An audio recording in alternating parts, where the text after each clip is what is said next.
Hey guys, it's Matt. There's no video here. It's mostly a reading. I'll get to the reading in probably 5 minutes. I just want to say a few things before. It's another attempt at putting all of reality, at least from our perspective, how many ever real people are here on this place we call Earth, putting it into the half page. But this will take an hour or more because the concepts for people that are new have to be expanded upon. And then on the back end, if this actually works, all of reality in a half page, then everything needs to be applied to it to see if it still holds, to see if the axiom or the corollary or whatever still holds. Like, for example, the complete BS opening ceremonies of the Commonwealth Games was just brought to my attention.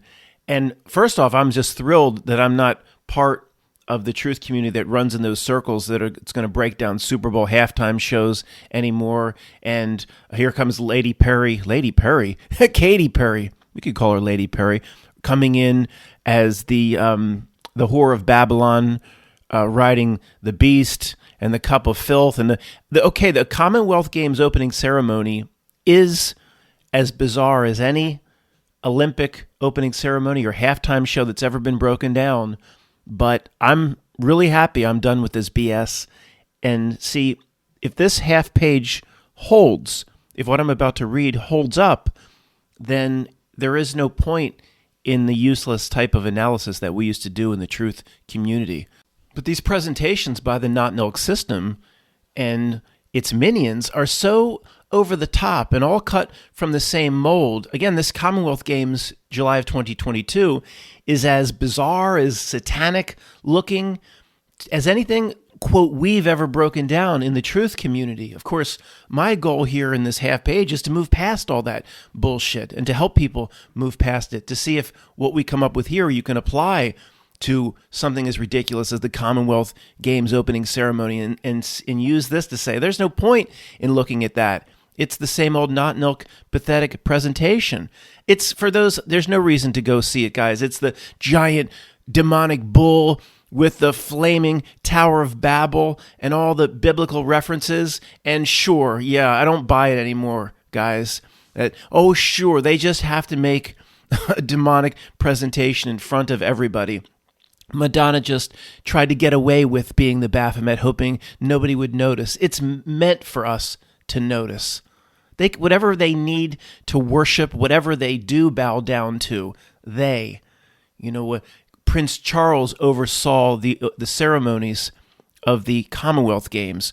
They're going to do it in private. They don't need to do it on television. It's bullcrap to suck us in my opinion. So put this opening ceremony from the Commonwealth Games 2022 right up there alongside with all the other not milk presentations and halftime shows that just have to be broken down by the truth community. Barcelona, 1992, believe the year of the, quote, dream team basketball. I'm sure there's a reference there that's related. Why were they called the dream team? You could spend a lifetime breaking this bullshit down. This is what the reality does. It's what it does. It's Geico. Sorry for people around the world that don't understand that reference. What did Captain America say in that movie? The flying monkeys? I understand that reference. He said, he's old. Flying monkeys. I understand that reference. Sorry. Every once in a while I'll throw shit out that only an, quote, American will understand. But overall, you'll get the gist. So it's the same as the Gotthard Tunnel. Matt, to me, it's Gotthard Tunnel opening. They didn't have to do all that. You can feel it deep down. It's there for us to suck us in to a degree. We've been played and we're not going to play it anymore. We're going to take the half-page reality, if you buy what I'm saying, and we'll see, right? And then apply it to all this bullshit. And every time you apply it to all the bullshit, the same ticker tape spits out that it's not worth my time to fall for its yellow breadcrumbs anymore. One last proviso or part of the preface that's necessary here before I start the reading. It's pretty hard for me at this point to present half-page reality, what all of life and existence boils down to, in my opinion, in a half page. It takes a lot longer than a half page because certain things need to be explained. If everybody was on our level, all the old guard or the Jedis, and then I could just go right through to different ideas, I wouldn't have to explain them. So it takes a lot longer than a half page. But if you take out the explanations, it's a half page. Can't exactly do that without talking at all, just a sentence or two about God or religion and my personal belief set. Now, Christians that got upset at me a long time ago for not being Christian, they left here a long time ago. But nevertheless, okay, there's a few sentences where I basically come out and say, big, huge, organized religion, huge, with billions of dollars flowing here and flowing there. I'm not into that, of course. I don't buy that. It's part of the reality distraction. And I say it a little bit more firmly than that. Unsub me if you want. But, I think we have more in common than where we disagree. I can't present half-page reality anymore, like dancing around that I'm going to piss off Christians or people that believe in the other gods of this world. I do address it in a few sentences, and hopefully it doesn't piss you off. It should piss you off worse if I didn't address it. I'm just trying to say what people want me to say or what I think you want to hear. Okay, one last thing. I am going to read it a little bit more slowly than I normally do. I advise you not to put this on 1.25. Sure, you'll be able to listen to it as you're Jupiter Jones cleaning toilets, but you need to really think about what I'm saying here to see if it resonates with you. Again, I'm trying to break all of existence and our place on what we call Earth down to a half page. It's rather important if I have parts of this right. And if you're at all new here, you're probably saying, this sounds awfully arrogant. Going to break all of reality down into a half page, you self-righteous son of a beach? Who the hell do you think you are? They ignore all of large religion, people that have been doing and studying it for thousands of years. You just come up with the answer on your own, some jerk in a sweatshirt. Who do you think you are, you son of a beach? Hey, I hear you, but I've done this, 7, 8 times in the past, 9 times over 3 years or so. Nobody's ever come back with a comment saying something, a smart comment saying, Matt, okay, you have 4 major points here. 2 points are valid, but these 2 other points are absolute horse shit. And then in the smart comment, provide where I'm completely off base and have other commenters going, yeah, Matt, this is wrong. This guy is right who's explaining it to you in the comments. Maybe we all think the same here at this point. We've graduated to a similar level, but I'm still waiting for that. So I'm going to continue to keep adding on what I've done in the past. If I have 4 or 5 major points and 1 or 2 is absolute horseshit, then rip it apart in the comments. I'm just saying it's never been done. I'm not talking about little troll comments that just hit below the belt and just give personal attacks. I'm talking about a comment that tries to move us forward and showing me where I'm going wrong. It hasn't happened. So arrogant or not, I'm going to continue to try to refine this until somebody smart comes up and says, this is horse shit, Matt. I don't think it is. I think it will resonate with you. I wouldn't have spent all day yesterday writing it. Okay, do what you want, bathroom boys and girls, but this is not a 1.25 exercise. The concept of Satan on earth is real. The concept of Satan on earth is real, the concept. But to me, it's just a name to describe what this thing that we study does here. I'm not a Christian. Having to choose the correct religion to win in life and then to expect a reward for the right pick, to me, is absurd. Again, the notion of Satan is extremely accurate. It is very real here. The notion of it, what this thing does. There's something here with us on earth that is rather nasty. The means to accomplish its goals are supernatural or outside of our understanding. It has only one focus: to keep a real person like you and me from doing what we're supposed to do in our life. It has only one focus. Everything feeds into that focus: to keep a real person like you and me from doing what we are supposed to do on earth in a lifetime. In tripping you up, it is the Terminator. It's never satisfied with its own results. It never stops to rest or congratulate itself. This thing cannot be pointed at, in my opinion, or identified in a police lineup. Maybe in this case, unlike Satan, that could take you up to not that you're Jesus, take you up to a mountaintop and offer you the entire Wildwood Boardwalk. This thing here, it's in the shadows and it cannot be pointed at. but it wields its way through its minions, people you can point at. One of its minions is simply someone that exercises its will. Remember, it has one focus, just to keep you from doing what you're supposed to do here. Don't forget that as we move forward. A minion isn't just the world's top billionaires or prime ministers and presidents or those that are on television every night. If your neighbor believes in every bit of what these systems are doing and what these governors and governments are doing and stay safe and they buy into every bit of it, they, even at the lowest level, are minions of this system. It operates on a frequency or a download of some kind. So it's you and me and how many ever real people are here on this place called Earth against this mega beast. Many don't consider that a fair fight, and we can kind of see their point. Our adversary controls all of society, all of culture, all of politics, media, news, art, entertainment, and it controls big organized religion. Its opponent, people like you and people like me, are generally just trying to get by and survive week to week. The entire structure of this reality, apart from the natural world, is laid out by design, by this beast, to distract you from what you are here on Earth to do for yourself. The game of life is literally, in my opinion, this straightforward. Your job is not easy, but your job is extremely simple. Easy and simple are not the same thing. You first, of course, must figure out what you're here to do for yourself. How many people think about that for 5 minutes in their lifetime? Almost no one. Number one, you first must figure out what you're here to do for yourself. And we should have all written it down at this point and expanded on that. The meaning of life is not catch-all or general, but specific to an individual. What I must do here for myself is not the same as what you must do here for yourself. Only you can write it down and then go do it. Second, you must actually go do that thing.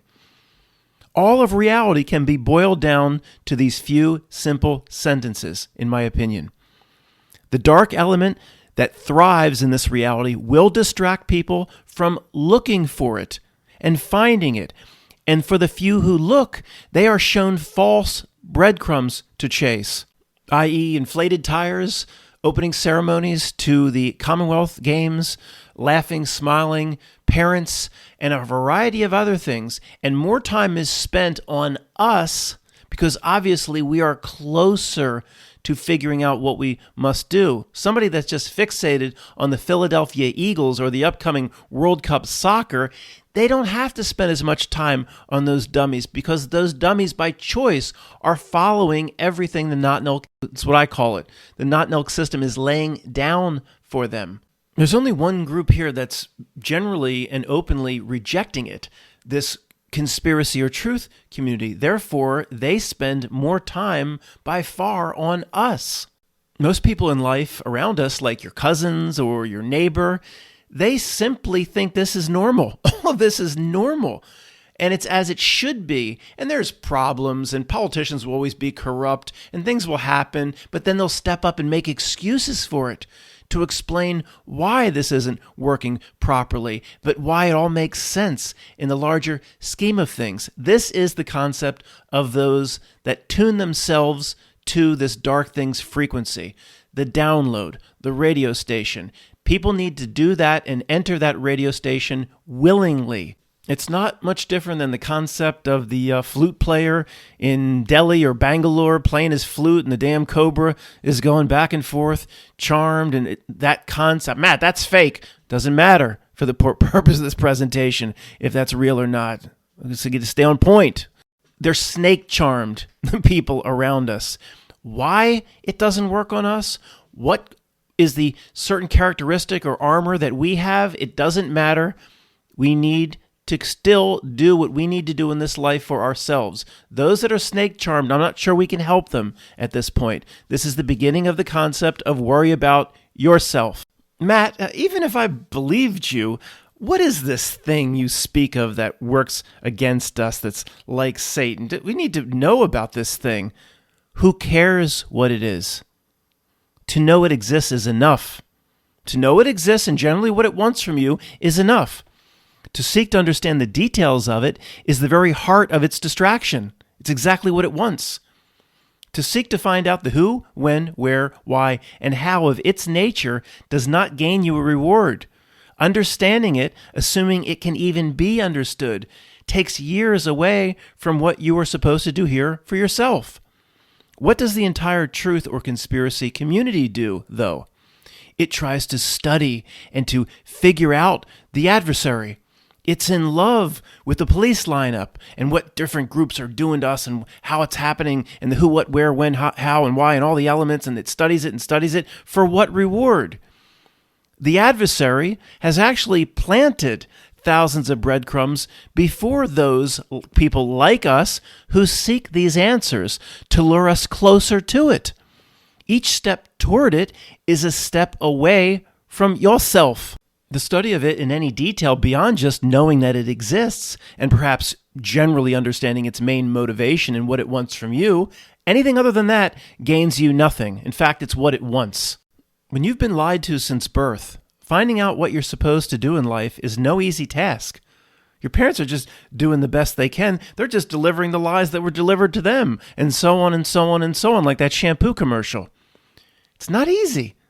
Deep down, though, we know and have the answers to the big questions. It's all inside of us. There's a governor or a fog placed over us so we don't find the answers that are already inside us. It's called inner knowing. We're born blind to our spiritual nature, and then that side of us, the most important part, is kept hidden from us.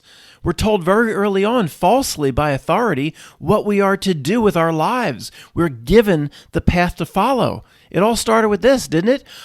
What do you want to be, little Johnny, when you grow up? I want to be a fireman. I want to be like Bruce. That's where it starts. What do you want to be where you grow up? Translation: what part of this distraction system do you want to give your energy to and feed when you grow up? All we know and are taught from birth is the physical is what's important, and how to gain rewards, bullshit tokens and rewards from this place, status, what the definition of success as defined by this place. That's all that matters. It's so one-sided and absurd, the reality gives itself away in this regard. The fact that the other side is never even presented gives itself away. Every time somebody sat down at the table with you, they asked for a glass of blood. For years, never asked for a steak, never asked for a roll, never asked for a Lego waffle, just a glass of blood. Eventually, that thing would give itself away as to its true nature. That's what this thing here has done, at least for those few of us that can see. You're here to exercise your immortal spiritual nature on earth, not to exercise your biceps. Matt, this sounds like a lot of bad news. You're a doom and gloom truther. You're one of those. You say it's us versus something like Satan that controls every major facet of society and culture? Reading Nietzsche is uplifting compared to your dumbass, Matt. I hear you.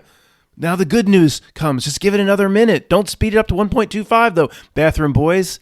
There's good news, or you would never spiritually have come into this earth system to play this game. Of course, that's my opinion, that we agreed to come here. It's something Tony always stressed. He said, one thing to remember from everything that I've told you, Matt. Now, I'm not bowing down to everything Tony said like he's some sort of God, but he was very insightful in terms of all the people I've interacted with. He said, you believe one thing or know one thing, you agreed to come here.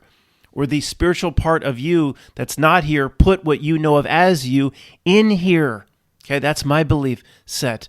But all the evidence to me supports this. Surely, in my opinion, we existed before birth.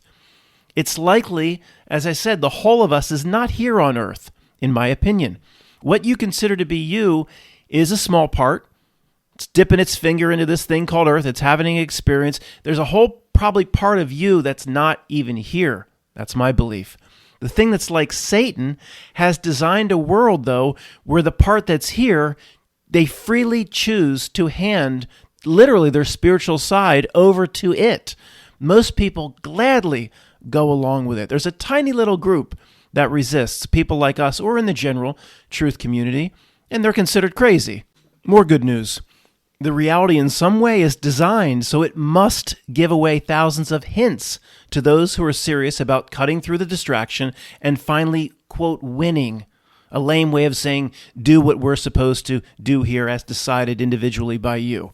Reality gives hints everywhere. It's almost like it's built into the contract as to where this whole reality system was laid down. This embedded benefit to you, the fact that it must give away these positive hints and pull you in the right direction for those that are looking for it. It's an essential part of the rules of the game here as they were initially laid down, in my opinion. It's not as one-sided as it appears up against this beast type thing. It's not as one-sided as it appears at all once you see the whole of what's going on here. It's only one-sided if you take it on directly, and that's what it baits you to do. It's only one-sided if you get on its field and play its game. If you decide to play your own game, there's nothing it can do to stop you. There are principles here to guide us. Here's a big one. The old guard has heard these before, of course, but people are at different levels here. Number one, everything of importance that comes from society and culture, which is the stinky blanket. Society and culture is just the stinky blanket that's laid over top of the natural world in this reality. Everything that comes from society and culture that's important is a lie, trick, or deception.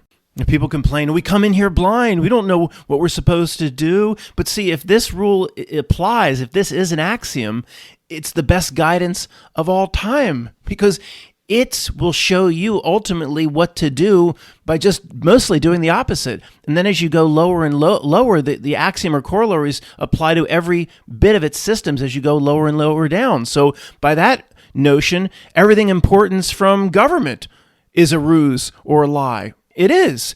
Everything that's accepted in the mainstream from big authority figures like Neil of deGrasse and all these is a root. Yeah, that's incredible guidance because to me, the axiom never fails.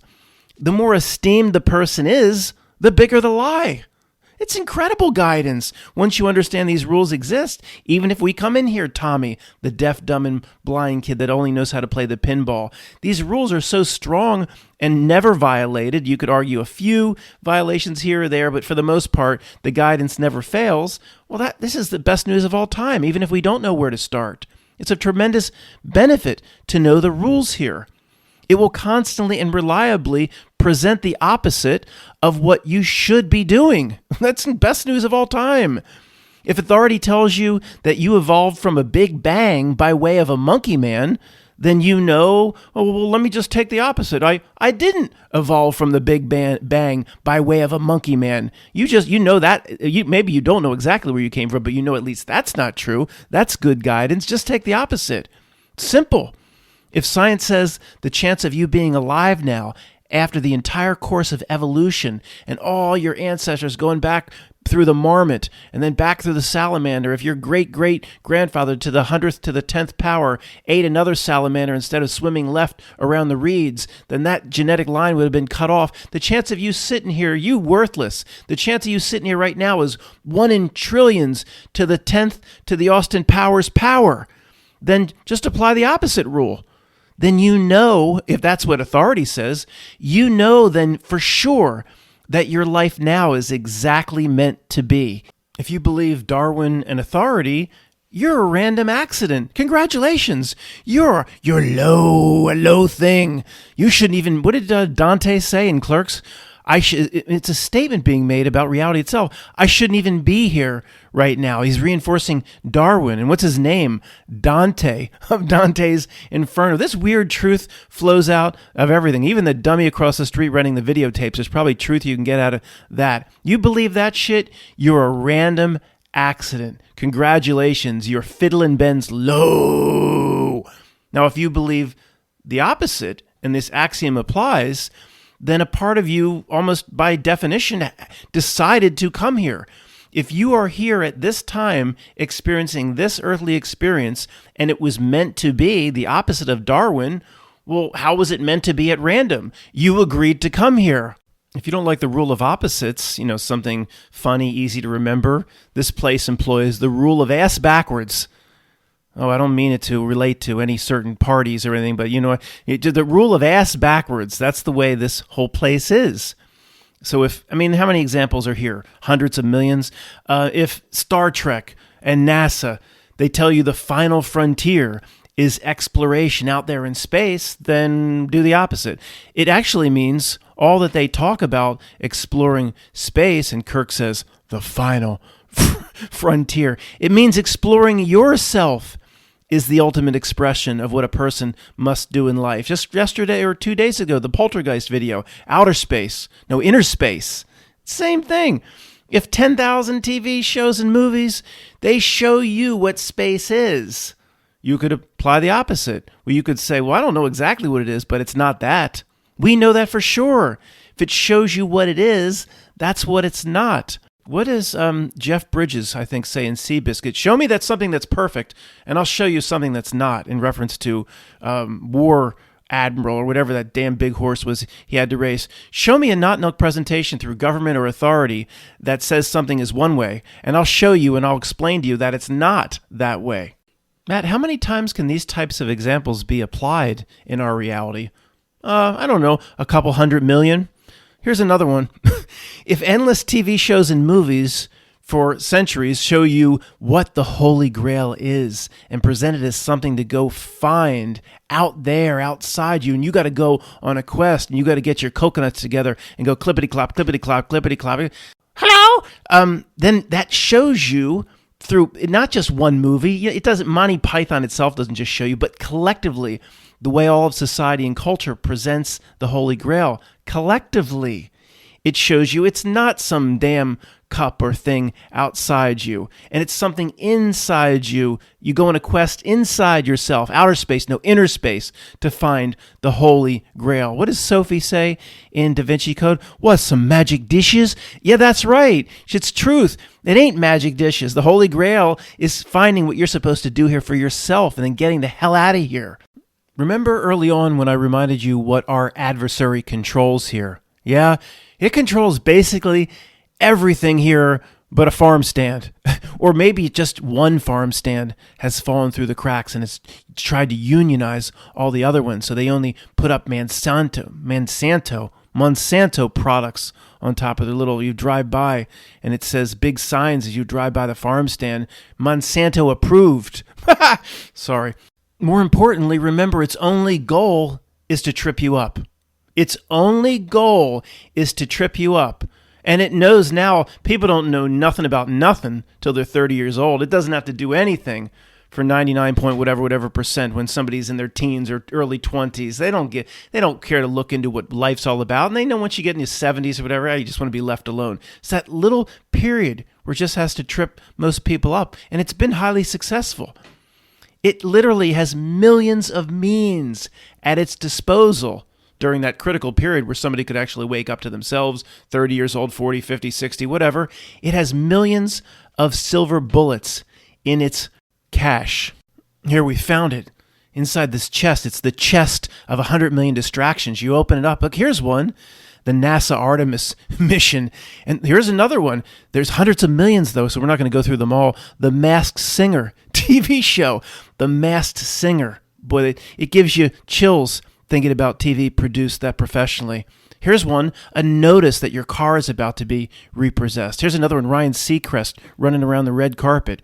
What you need to do to be promoted at work. The need to have your kids enrolled in spring soccer, a pink-toweled charity walk. There's hundreds and hundreds of millions more, all meant to distract until the day you just don't give a shit anymore. There's hundreds of millions in the chest of distractions. All we have to do is close the damn chest. It's not easy, but it's simple. Okay, let's pause for a second because rubber duckies are starting to fire. I hear you.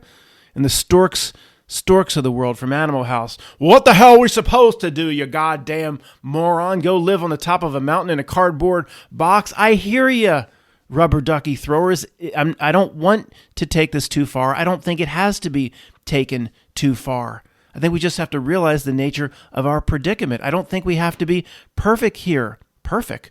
I don't think we have to be perfect and become hermits. Not at all.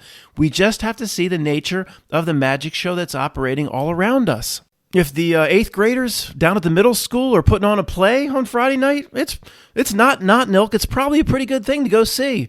You know, there's like thousands and millions of those types of examples. Even a movie about space. What was that horrible movie, Gravity, with Sandra Bullock from Speed floating around out there with George Clooney. What a horrible movie. That even something like Gravity can be enjoyed if it was a good movie. Even if it's about space, we're allowed to enjoy it. As long as we see the nature of the magic trick and have our armor up, it's fine. We don't have to be perfect. We're smack in the middle of this beast's society and system and culture right now. There's no complete escape from it for most of us. I don't know about you. I can't go off and do 7 years of Tibet right now. Even if I had the funds, the means, I got 4 cats I got to take care of, aging parents that are getting old. I mean, I can't do 7 years in Tibet. We are smack in the middle of the not-milk system. But we have tremendous power in understanding it to separate from it. And certainly, it starts with not taking its bait. You can go see Sandra Bullock in Gravity, even buy the $1,400 popcorn. It doesn't mean you're taking its bait. Many times I think about how small the number of people may be who have actually won or succeeded, assuming that basic principles here are right. Or a YouTube channel like Chiron's Last, his standard for escaping is even more strict and stringent than my standards, way more strict and stringent. You got to totally separate. I mean, he might be cardboard box living up on a mountain type separation. And so assuming any of this is right, and it is about separating from it, not falling for the trick, not as simple as picking the right religion and the right God, assuming any of this is correct, what's the size of the group that has won? I mean, how small would it be, at least in the last 100 years, or as far back as history can be somewhat reliable for us, because people aren't even trying. They're not even trying. I mean, I don't have a giant sample size of people I've interviewed, but it's got to be the same as my dad. And be just like, look, he said, I have no religion, but, for what it's worth, to whatever God is out there, I was a school teacher and I lived the best life I could, and I helped a lot of kids, and that's all he knows. Now, I hope that's good enough. I hope that's good enough for him and for all of us.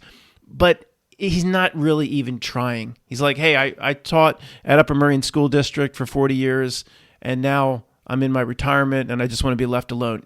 People are not even trying to at least do some of the basic things. We're trying a whole lot harder than most people. But assuming any of this has to be accomplished for yourself in this short period of time we call life, I mean, how many people have won? I don't know, man. Maybe not too many. Matt, why do you keep talking about a half page or a few sentences as this goes on to way over an hour? Look, the basic principles, if we pull them out, I believe is a few sentences or a half page. How many people have written down, how many people that have ever come and gone on what we call Earth have ever written down in just a few sentences what they are trying to do here in life? What are they here to do for themselves, assuming they understand they're more than this place or a spiritual being? And how many have even, actually doing it, doing the work, how many have written down what they're supposed to do? Almost nobody has ever done that. You follow a religion, it'll tell you what to do. That's not where I'm placing my bet. Okay, I've said that enough. But all of this is the essence of worry about yourself. You don't think this not-milk system, it doesn't want to be taken on directly? Of course it does. Then you've decided to engage with it. It wants to be fought directly. Look at the opening ceremonies, again, to this Commonwealth Games. And it just came to my attention recently. Again, I'm glad I don't follow that stuff. And I went months and months without even knowing about it. That's great. I'm separating from all that BitChute nonsense and truth or crap that people still pursue. Then why you keep talking about it? Because it's very applicable to here. It wants to get up in your face. It wants you to not only to study it, to try to find ways to fight with it and engage with it. It's so clear what we need to do. We're not going to be able to totally starve it out because billions of people around us bow down to it and want to get closer to it. All we can do is for ourself. Worry about yourself is not do what thou wilt, the satanic slogan from Eminem. It's not selfish. Worry about yourself is not, it certainly sounds selfish. It's not selfish. It's simply avoiding the distraction, which is the only way to win here. Distraction is a catch-all term. But every single sinister move that this system makes, every sinister play in its playbook, all falls under this general heading. Distraction is at the top of its org chart. How about one of the 7 deadly sins? Pick one. Envy. Sure. That and everything else falls under distraction. Being caught up and consumed with any negative emotion makes you hide yourself from what you're supposed to be doing and looking for in your life and then doing. Everything falls back to the top of the org chart, distraction. How about our energy, Matt? Don't they, we hear they suck our loosh. Yeah, sure. They might harvest our energy. They might need it. Like that horrible movie, Jupiter Ascending. They might need it to stay youthful or to survive as sustenance, our energy and our attention. It might even be, of course, likely. But I'm not going to waste another day trying to study their vampiric ways. They probably use loosh. Matt, don't you want to spend 20 years figuring out how they're doing it? No. What does that do for me? Squat. Our strategies of separation and withholding our attention works for us no matter what they're up to, no matter what they're doing.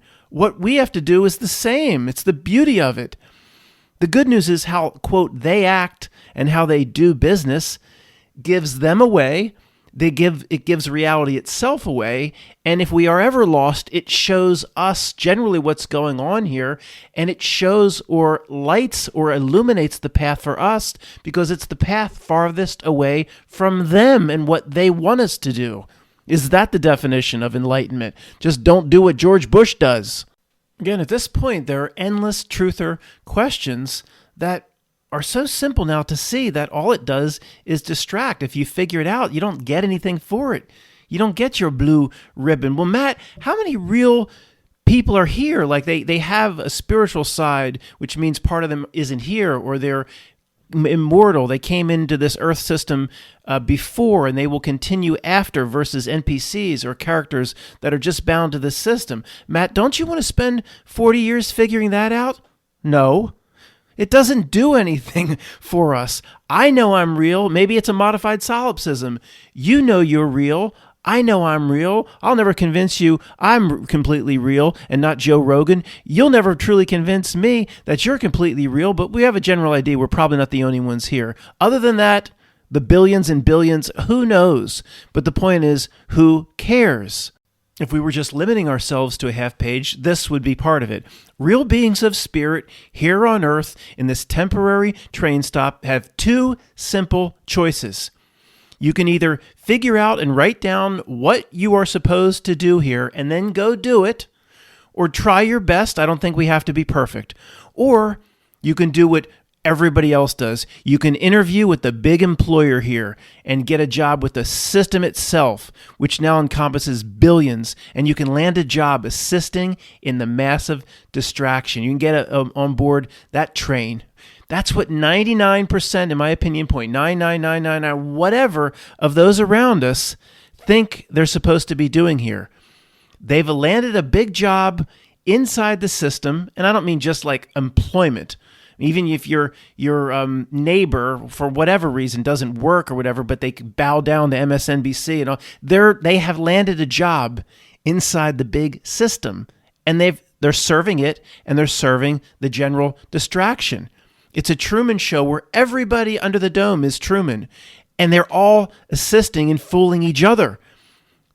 Throw a dart. Hundreds of millions of examples. A retired NFL wide receiver. Who gave him that name? A retired NFL wide receiver who just got the Hall of Fame, and they gave the speech at the Hall of Fame. Is that in Canton, Ohio? I'm sure that's a beautiful place. They think they did something in life. The guy that just gave the Hall of Fame speech, he thinks he did something in life for catching a ball. What he did was fall for and propagate the master trick or ruse. Now, coming up is a discussion on the last part of the half page, and there'll be tremendous disagreement in this last part. It gets into the no consequences people, the consequences people. Were we tricked to come in here? Are we trapped? Go into the light, don't go into the light. Tomato, less filling, tastes great. All that, there's tremendous argument in this section. I think what I said prior to this, there'll be disagreement with the Christians, of course, but prior to this, most people, I think, would agree. In these other areas, or if you're constructing the half page for yourself in what's been discussed thus far, the system simply gives itself away. It's easy to see its tricks and its general run up the middle and its playbook at this point. It's given itself away. The stuff up till now is almost obvious. This last part is not obvious. Don't take my half page. I'm designing this for myself. I'm sharing this. I hope you take elements from it, but design your own half page and write down what you're here to do for yourself. And that list might grow. And it includes the big things like removing 90% of fear from your life and fear of death. We're never going to be perfect and walk on water. We have major problems and limitations in this avatar. Just when we get into a crowded elevator, want to put out a big fart, or we're low here. Just go to the bathroom and turn around and look at it. It reminds you, you're low here. We're never going to be perfect, but there's so many things we can do. From the trivial, Matt has to work on getting over the rooster up the road. Everything, every time he hears it, Matt, you gotta get over this. You want to run up there with some rope or something. There's the trivial, like that, and maybe you're like, I'm not going to get into a fight with my sister this time over the holidays, and even that's not, it seems trivial, but that's all the work we need to do. You can get yourself to a stage where your sister comes in, it's the same old bullshit, and she's trying to get under your skin and poke you in the same way, and not only do you not fall for it, that's a nice halfway position, but simply not caring. Like it was a little ant running in with a sign. You just don't care, and this is not insignificant. All these little things add up. Getting rid of 90% of the fear. We're never going to be completely fearless. We're a low thing in this body during this experience. Okay, the last part of designing your own half page is the hardest part. If there's a nasty thing here akin to Satan, at least here in this place, it's darn powerful. Here it is powerful. Controls all of society, culture, governments, politics. We have to find a way to win. You keep talking about, Matt. Well, that implies our asses are trapped here, meaning we're tricked to come in here. Many people believe this. I don't. But this is all the types of stuff you have to work out for yourself if you're designing your half page. There's the Alan Watts, is it? Or there's an Alan Watt and an Alan Watts, and I get confused, but, we've all heard him. He's, hey, this is an experience. Just come in, get off the train, take up the experience. There's nothing here that can harm you. Very similar to the no consequences people. If a spiritual aspect of you is here, the bigger spiritual part of you would never allow yourself to be harmed. You might maybe make some bad choices and decide to join the Sopranos and do some stupid things and some bad things, but you're in any way, you can't give yourself away here, they would say. You can't be harmed. That's not exactly in my definition. The way it operates and how hard the system works tells me there are consequences. There are consequences. I don't believe it would work so hard to fool us and to trick us. And because this section can turn into a very complicated circular conversation very, very easily and quickly, this is the best place to start, in my opinion. How much do you believe you decide everything yourself? Meaning I didn't say that properly, but the best example is the tricks. There's YouTube channels that talk about all the archonic tricks after death to get you to recycle back, to get you to, say, in this example, go into the light. And we've talked about, you've heard me say that, and Tony has said this as well, that if you expect a bunch of tricks after death, then that is you are all powerful to, at least in terms of that sort of manifestation. You will allow that then, or manifest that on yourself. It's like the Tibetan Book of the Dead comes into mind. It's very complicated with all these different 40 days or whatever it is, or 40 some days between the recycling back into another reincarnation, into another body, the soul's chance to escape, but You have to do all these things perfectly as these demons and scenarios present themselves, and go into the blue light, and you've heard me turn left at the red light and jump over the yellow light. And it's just, to me, it's a bunch of nonsense.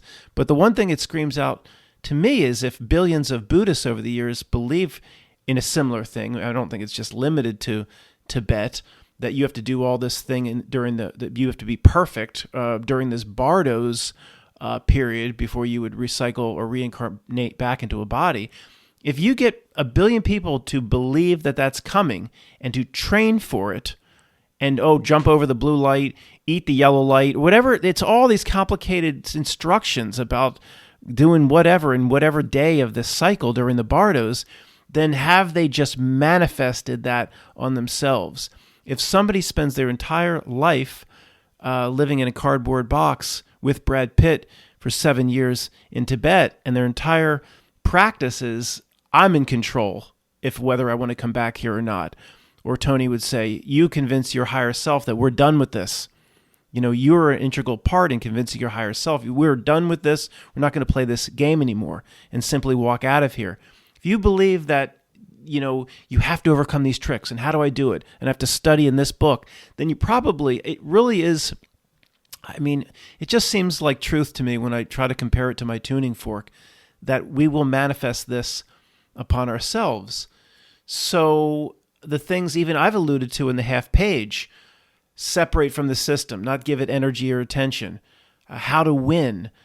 And, if you want to take what we're talking about now to the ultimate extreme, how to win is simply the absolute knowing that you're in complete power and control, that you don't have to do anything other than realize you can come and go as you please. You can do basically whatever you want. Then there's a lot of reality that lines up, because the trick is so pervasive. The trick is so prominent. Here's where this conversation can get kind of nasty and circular, so we end up getting nowhere and spinning our wheels. A few minutes back, and you've heard me say this many times, about how hard they work. And it's the Terminator. It never stops. And why is its ruse never ending? And why doesn't it ever take a week off?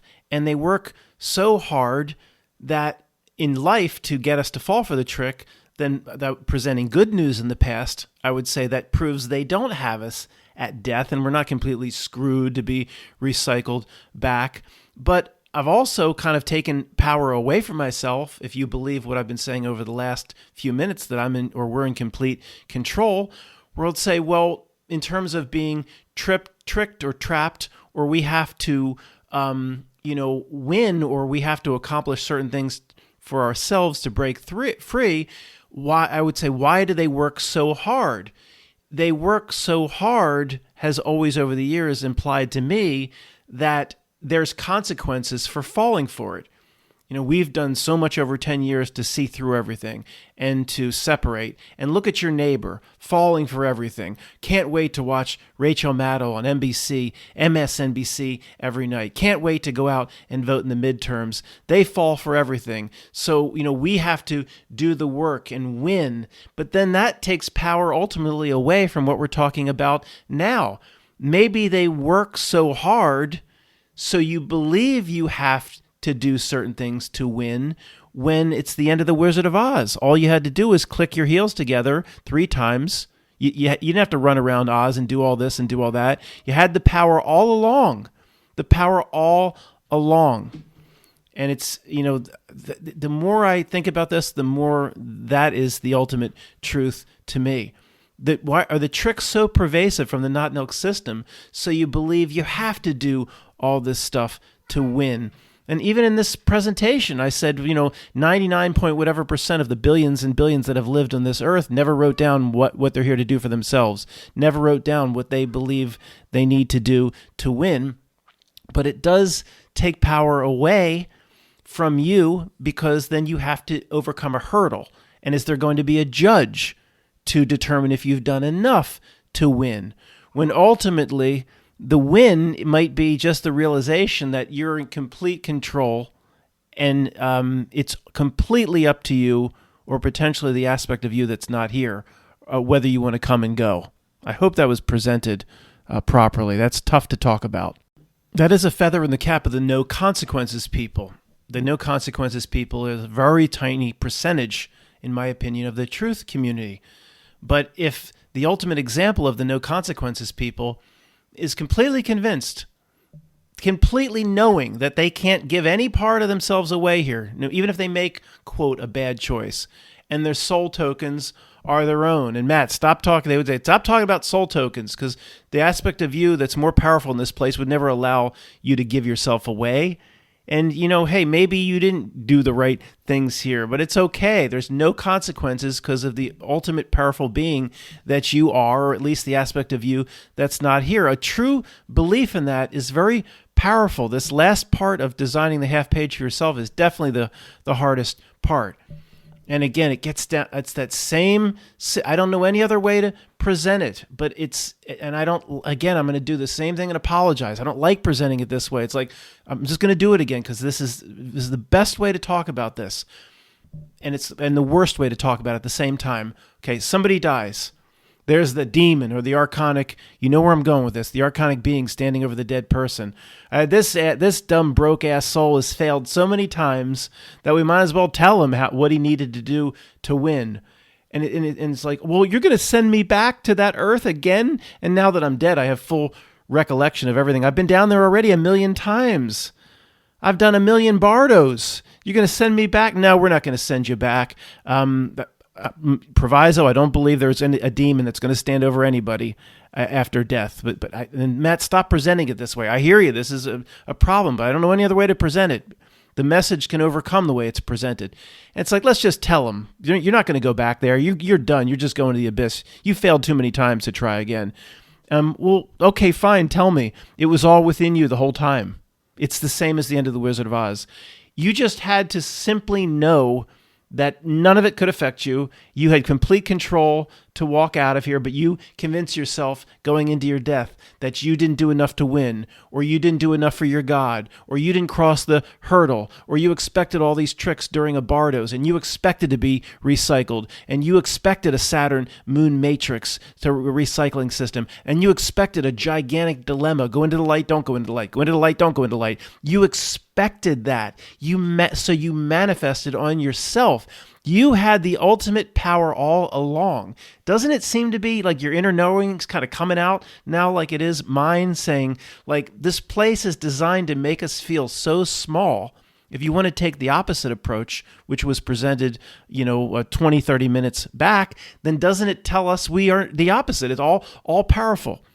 I mean, even Tony would describe it as we have to do certain things. The higher self has the ability to walk out or to take a spiritual aspect of itself, you, out of this place or this earth or this game, but you have to still do certain work for it to convince it. In some way, he would allude that it is fooled, and you are an essential part to have it withdrawn in some way. So even it seemed to be the way Tony talked about it. Again, I think Tony was right at probably about 60 to 70%. Which is really moving us far forward. But I'm not bowing down to everything Tony said. Trust me, we got plenty of backs and forths on certain things. But, even that is taking a little bit of power away. Where, again, I applaud the no consequences people. Complete control. There's no consequences. They're not going to worry about no bardos, no tricks, jumping over what light, taking a bite out of the red light in the damn Tibetan Book of the Dead and all its stupid-ass instructions during the 40-some day bardo period. And what does the Wizard of Oz tell us? Again, she didn't need no red slippers. She didn't have to run around and do those tasks for the wizard or go see some false wizard, whatever he was doing with himself with his pants down behind the green curtain. It was always within her power.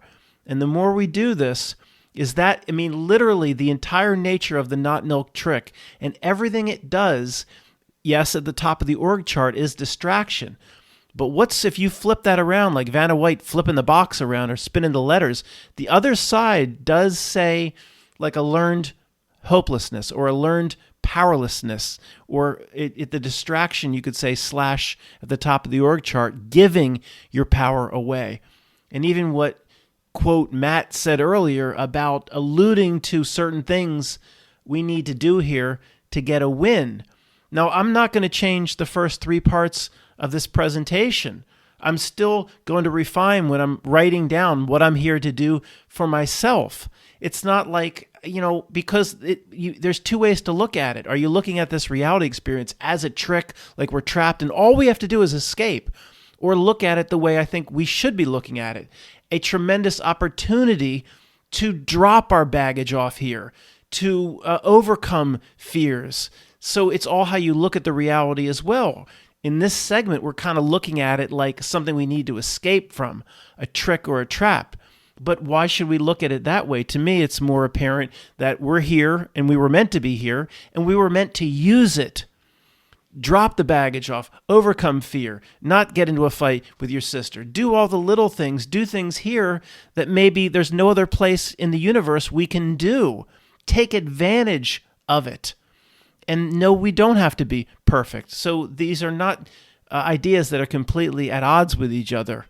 Okay, I don't think we're going to get to the bottom of this last segment here and now. A lot of things to think about and to keep talking about and thinking about.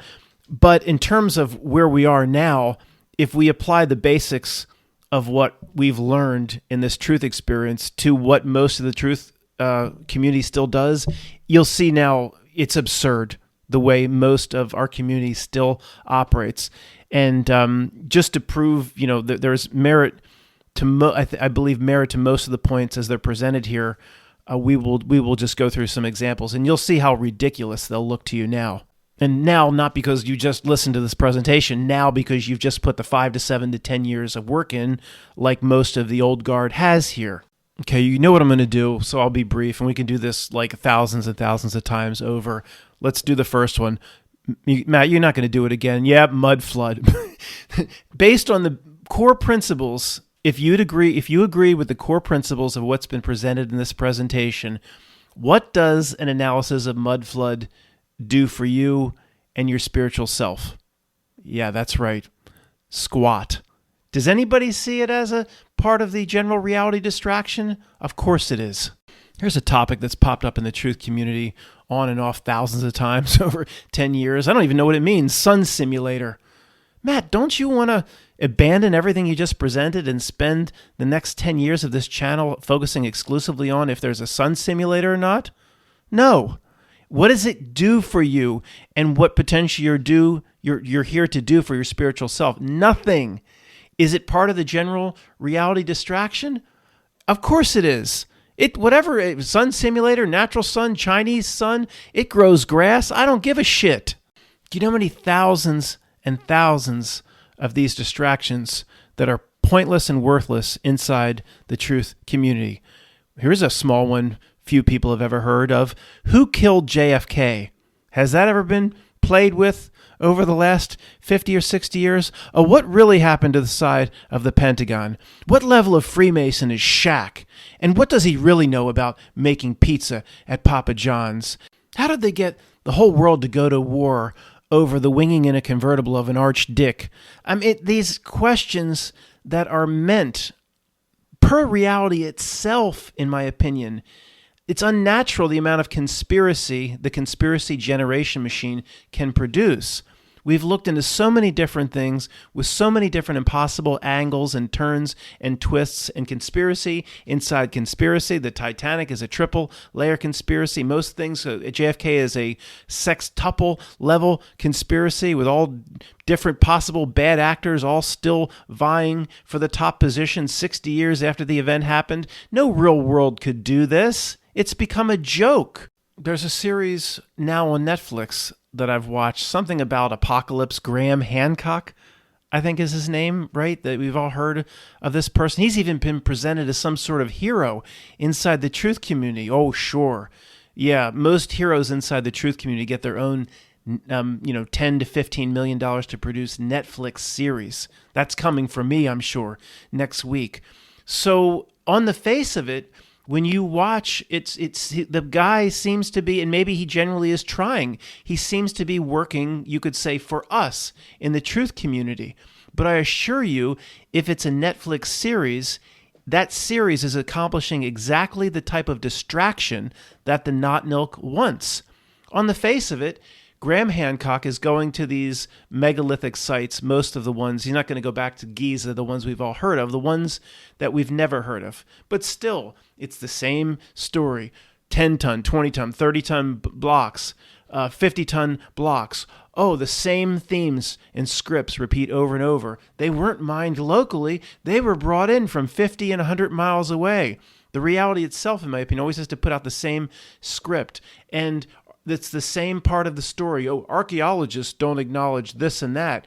And it really, this Graham Hancock is working for us. He's saying the archaeology department at Cambridge and Harvard and Yale and Oxford, they're trying to cover up the real story behind these megalith sites. And, ultimately, if you back up far enough, okay, do you know what's happening here?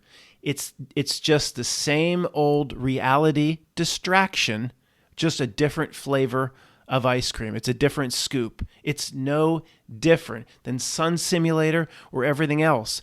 When you get close to it, his points are excellent. Why doesn't Harvard or Cambridge archaeologists acknowledge this? And then these civilizations actually date back to 12 to 14,000, not just to 3,500 BC or 4,000. And then we get on board and say, the not milk powers that be, they're covering it up in the past civilizations. But it has us right where it wants us if we jump back into those weeds. What does that do for us? And what we're supposed to do here for ourselves and drop the baggage and overcome the fear. And it doesn't do anything for us. Therefore, to me, the megalithic sites that are part of this game board, this reality game board, are literally just simply part of this game board.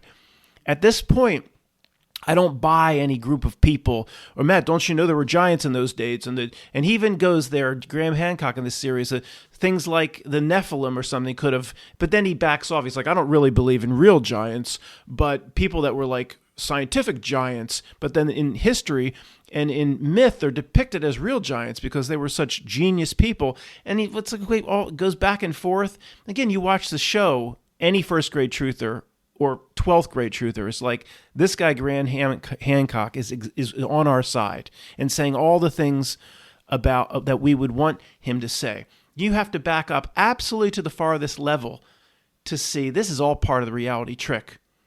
I mean, to me, nobody built the damn thing. Or the game board was used with a completely different set of spiritual beings in a whole, not a reset the way we understand it, like a cataclysm or a flood or rains or winds, but like a whole reset of the reality with you waiting outside as a spiritual being waiting to get in. I want to get in there. Well, it's still being the Earth system's still being reconfigured. I want to get in there now. Well, we might have to leave all the megalithic sites from the past. Leave the megalithic sites. It'll confuse the shit out of the new spiritual beings going in. It's all part of the reality trick. Because it's the same script. I couldn't believe it when he said it at the one in Indonesia and the other one, these blocks were mined 50 to 100 miles away. Oh, really? No megalithic site could ever be mined locally. Come on. It's the same script.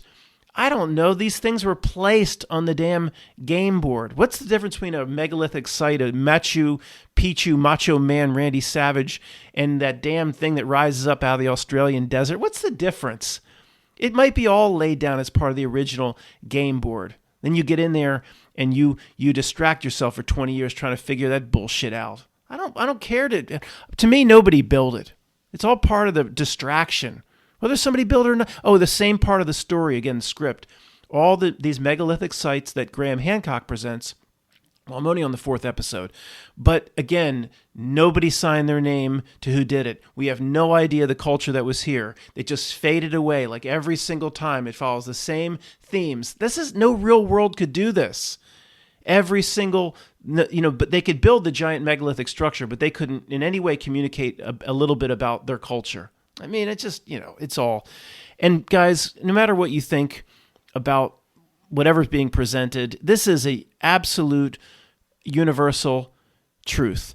There is no possible way Netflix presents a series that ultimately is good for us. That is just impossible. Now, I'm not saying Graham Hancock or whatever, he's working against us, and he might be trying his absolute best, but most people that are trying their best, when they're doing something that serves the system, they're promoted to a degree. He might be trying his best. Put him on a lie detector test. He's like, I'm not working for anybody. I'm just trying to uncover truth. He could be the greatest guy in the world, but there's no possible way a series goes to Netflix if it's not 100% benefiting the system itself. Okay. Now, if we know that as a truth, and then what exactly doesn't it give away what these megalithic sites really are? And even if you thought what I said a few minutes back was complete horseshit, doesn't the fact that Netflix is pushing it give a little bit of credence towards what I'm presenting? Matt, megalithic site and the Great Pyramids and all this shit's part of the original game board, or it wasn't built by anybody. That's a bunch of horse shit. It's not really, once you really step back far enough and see how this entire reality works. So there are a lot of these rules we can apply, again, if we get stuck or don't know which way to turn. Ultimately, we really shouldn't get stuck anymore because it is a half page. But, we get confused from time to time. So, based on last segment, if Netflix makes a series out of it, watch it to see what it wants me to be distracted by. Not that it's trying to push truth. That's not possible. There's another guideline that's a little bit more subtle.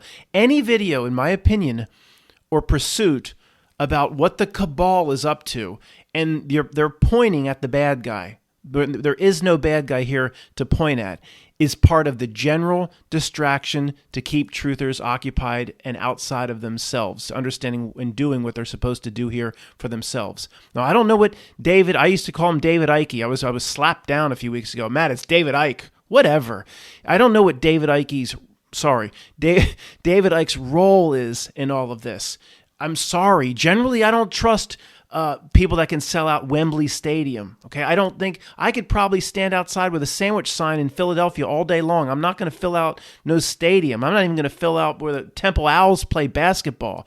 He fills up Wembley. I don't trust that.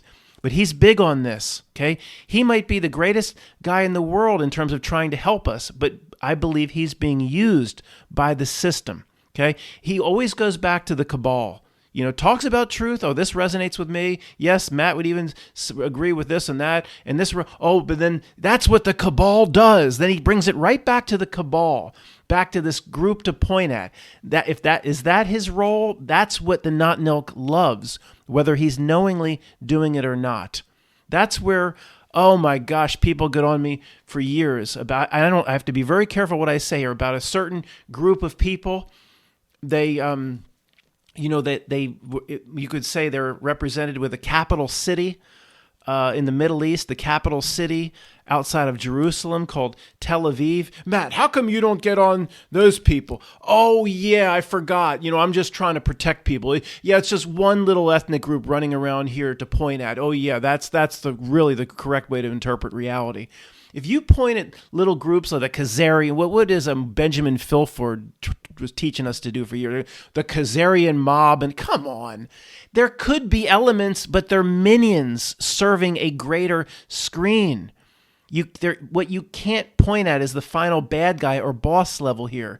It wants you to point at bad guys. And if you point at Tony Soprano, you might be right. Tony Soprano might be a bad guy, but is he going to be the top guy of the five families? No. Therefore, it's a distraction that it wants you engaged in. So to finish up here with David Icke, either he's a ninth grade truther, he's trying his best, but all comes back to this cabal, just people running around and making decisions in smoking rooms. Doesn't see ultimately the way, and there's other reasons I don't completely trust David, because of the constant talk of the Saturn Moon Matrix recycling. The more people expect to be recycled, the more, per we talked about 20 minutes ago, you may manifest that on yourself.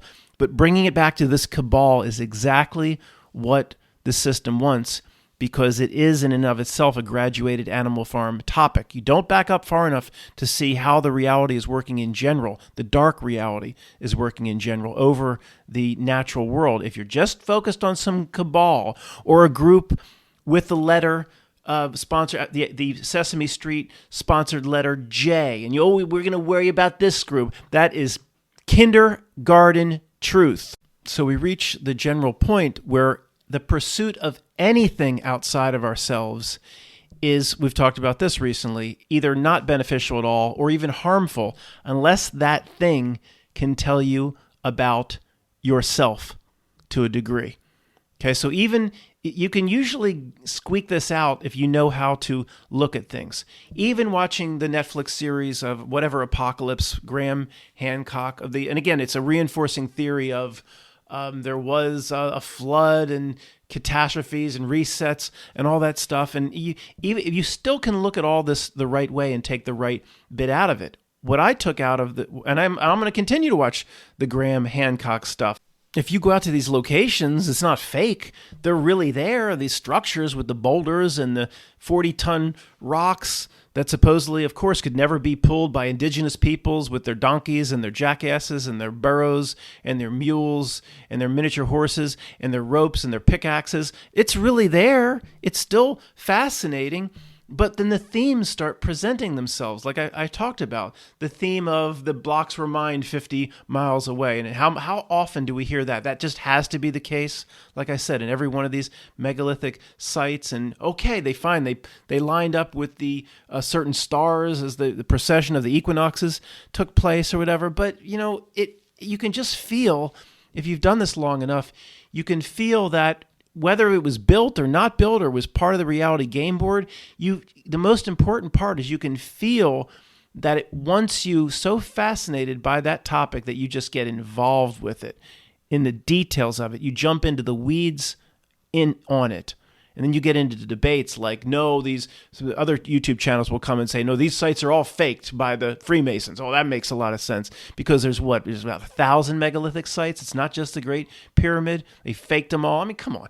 So you get into the weeds on anything here in this reality you start to see is exactly what it wants. From its Chernobyl control center, it says, we got them in the weeds on what? And the manager of the Chernobyl Control Center, Illuminati Center, whether it be 3 Mile Island or the Chernobyl, would say, we don't care if they're in the weeds on any of these thousands of topics that we put out like yellow breadcrumbs. If they jump into any one, we've succeeded. It doesn't matter which one they jump into. We put out, it's not 31 flavors for truthers. It's an ice cream store with 31 million flavors, all designed for those that break out of their graduated animal farms, and they have another graduated animal farm waiting in the wing, knowing the chickens are going to jump over the fence, and they have another set of false truth waiting in the wing. 31 million distractions, 31 flavors. I think it's 31 flavors. Did Baskin-Robbins change its number to 666? That's some ice cream store we have in the United States. Okay, I think the best way to end this relates to the hardest part of the half page that we have to figure out. Do we have to win? Are the no consequences people right? Who's going to be the judge on if we win? Does that create artificial hurdles? It all relates back to this famous quote we've all heard. I said the quote wrong, re-recording. The greatest trick the devil ever pulled was convincing the world he doesn't exist. But what if it's the opposite from our perspective? What does this system do to the truth community? It constantly reinforces that the cabal does exist. Again, look at the halftime shows. Look at the Commonwealth Games and that absurdity coming in, the giant demonic bull that the YouTube breakdowns called Moloch, and all that it does with Madonna parading around as Baphomet. It goes out of its way to convince the truth community that it does exist, the evil cabal, the police lineup, the bad guys. And potentially some people would say, well, it has to draw attention to itself because it gets energy. That's what keeps it in power, the energy and attention of real people. Whatever the reason is, it's the exact opposite, isn't it, of the quote, the devil's greatest trick that he ever pulled was convincing the world he didn't exist. Where did that quote even come from? It seems to be unattributed. It seems to be like a Humpty Dumpty carried through time artificially. What do we call it? A stuffed Lenin. Is that quote a stuffed Lenin? Let's look at the quote literally. Apply it to Lucifer, Satan, see if it makes any sense. It doesn't, actually. And actually, backing up, guys, the last video, a big part of that was about how God played Satan and Lucifer, knew he was going to rebel, played him, made it seem like it was his decision. People were commenting, guys, like, I believe that story's literal. I don't believe that story's literal.